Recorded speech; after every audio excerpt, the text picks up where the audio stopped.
ایسا مریض جو معدے کی جلن کی شکایت کرے، آپ نے اس کو کنفرم کرنا ہے کہ یہ جلن بخار کی جلن ہے یا تیزابیت کی جلن ہے۔ ایسے خامہ خامہ نقص امیکا نہیں دے دینی، سلفر نہیں دے دینی، منہ کے آگے ہاتھ رکھوائیں اور ہوا نکلوائیں۔ اگر وہ گرم ہو تو بخار کی دوا سلیکٹ کریں، اگر گرم نہ ہو تھرمامیٹر سے بھی کنفرم کر لیں تو دوا امونیم کارب بھی ہو سکتی ہے، قطرہ منہ میں ڈالیں، اگر مریض اس سے مطمئن ہو جائے تو وہی دوا بنا کے دے دیں۔ اگر کیس زیادہ کمپلیکیٹڈ ہو تو الکاسیڈ جو میرا کمبینیشن ہے وہ منہ میں ڈالیں، اس سے مریض مطمئن ہو جائے تو پھر گیس کی دوا تلاش کریں۔ اگر سینے کی طرف گیس کا پریشر ہے تو پلسٹیلا ہوگی۔ پسلیوں کے نیچے اگر درد ہے، پیٹ سخت ہوتا ہے، پیٹ پھولتا ہے تو تھوجا 30 دوا ہوگی۔ یہ آج کل درد بہت ہو رہے ہیں، کسی دوا سے فائدہ نہیں ہو رہا۔ مریض بتاتا ہے کہ کئی سال ہو گئے ہمیں اس درد میں، ہم ٹھیک نہیں ہو پا رہے۔ اسی طریقے سے ناف کے نیچے اگر درد ہو تو اس کی لائکوپوڈیم دوا ہوگی۔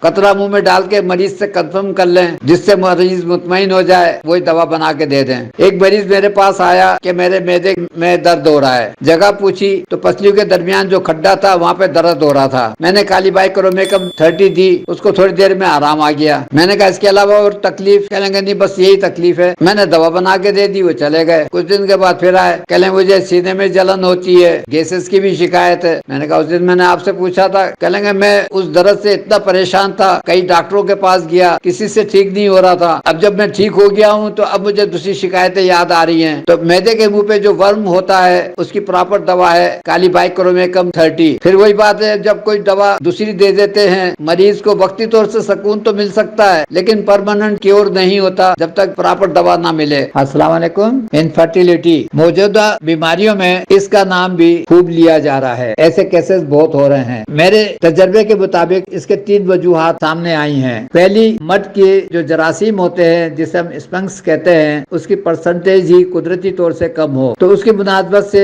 جو دوائیں بنتی ہیں، آرکیٹائنم 3X، selenium 3X، Agnus castus, mother tincture کے 5 قطرے ایک گھٹ پانی میں، تینوں دواؤں کو 15 منٹ کے وقفے سے صبح دے دیں، دوپہر کو دے دیں، شام یا رات کو دے دیں، اور 1 مہینے میں تقریباً اس کو پھر دوبارہ چیک کرا سکتے ہیں لیبارٹری سے۔ دوسری وجہ عورت کا رحم ہے جو مرد کے مادے کو قبول ہی نہیں کرتا، فوراً باہر نکال دیتا ہے، تو اس کی مناسبت سے جو دوا بنتی ہے نیٹرم کارب 30۔ تیسری وجہ جس کی پرسنٹیج بہت زیادہ ہے وہ ہے گردے کی انفیکشن۔ یہ مرد میں بھی ہو سکتا ہے، عورت میں بھی ہو سکتا ہے، یا دونوں میں ہو سکتا ہے۔ تو ہم دونوں کو یا تو لیبارٹری سے چیک کرا لیتے ہیں کہ یورین ڈی آر کرا کے پتہ چل جاتا ہے، یا جب ہمارے پاس کوئی ایسا مریض آتا ہے تو وہ رپورٹ لے کے آیا ہوتا ہے کہ پس کی وجہ سے مورٹیلٹی ہو رہی ہے، تو ہم یوری بیت دیتے ہیں، 15-20 روز دے دیتے ہیں، مریض کیور ہو جاتا ہے۔ جی السلام علیکم ڈاکٹر صاحب۔ ڈاکٹر صاحب فیمیل ہے تقریباً 38 ایئرس کی، اور اس کو تھائرائڈ کا ایشو ہے، ٹیسٹ کروائے، TSH اس کا زیادہ ہے، اور اس کو پہلے سسٹ بھی تھی، سسٹ کا بھی انہوں نے علاج کروایا، وہ تو ہوگی ٹھیک۔ ابھی ان کو جو پرابلم آ رہا ہے وہ تھائرائڈ کا مین ایشو آ رہا ہے، اور اس کے علاوہ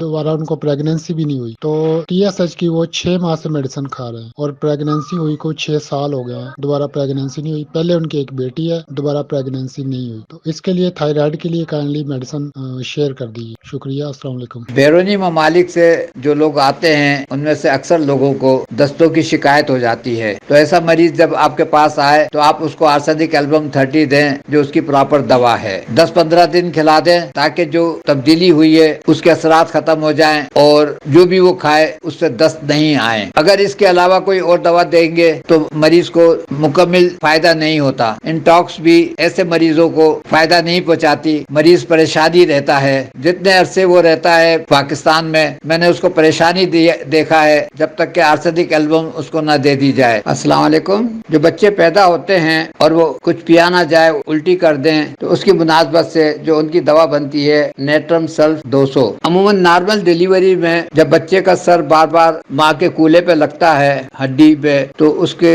اثرات جو ہیں بچے کے سر پہ رہ جاتے ہیں، اور جب باہر آتا ہے اس سے جو بھی کچھ پیتا ہے وہ اس کو الٹی کرتا ہے، تو اس اثرات کو ختم کرتی ہے نیٹرم سلف 200۔ پرانے لوگ جب بچہ پیدا ہوتا تھا اس کے بعد گھٹی پلاتے تھے، 40 دن تک اس کو گھٹی پلاتے ہیں، شہد پلاتے ہیں تاکہ اس کی پیٹ کی صفائی ہو۔ اگر پیٹ کی صفائی رہ جاتی ہے تو چھوٹے چنونے جسے ہم تھریڈ وارم کہتے ہیں اس کی افزائش ہو جاتی ہے۔ ایلوپیتھک دوائیں جب دیتے ہیں وہ چنونے مر کے نکل جاتے ہیں، اس کے بعد پھر پیدا ہو جاتے ہیں۔ اسی طریقے طریقے سے ہومیوپیتھک دوا اگر کوئی دے دی جائے تو وہ بھی یہی کرتی کہ وہ وقتی طور سے کیڑے باہر نکل جاتے ہیں، لیکن پھر وہ کیڑے پیدا ہو جاتے ہیں۔ کیلکیریا کارب 30 جو ہے اس کی پراپر دوا ہے جو مادے کو ختم کرتی ہے۔ جب مادہ ہی نہیں ہوگا تو وہ کیڑے بھی پیدا نہیں ہو سکیں گے۔ اسی طریقے سے جب ماں بچے کو دودھ پلا رہی ہوتی ہے تو ماں کے کھانے پیتے میں بڑا خیال رکھنا چاہیے۔ ماں اگر کوئی بادی چیز، گیس کی چیز کھا لیتی ہے تو اس سے بچے کو بھی پیٹ میں درد ہو جاتا ہے۔ اس کی مناسبت سے جو دوا بنتی ہے کیمومیلا 30 بنتی ہے۔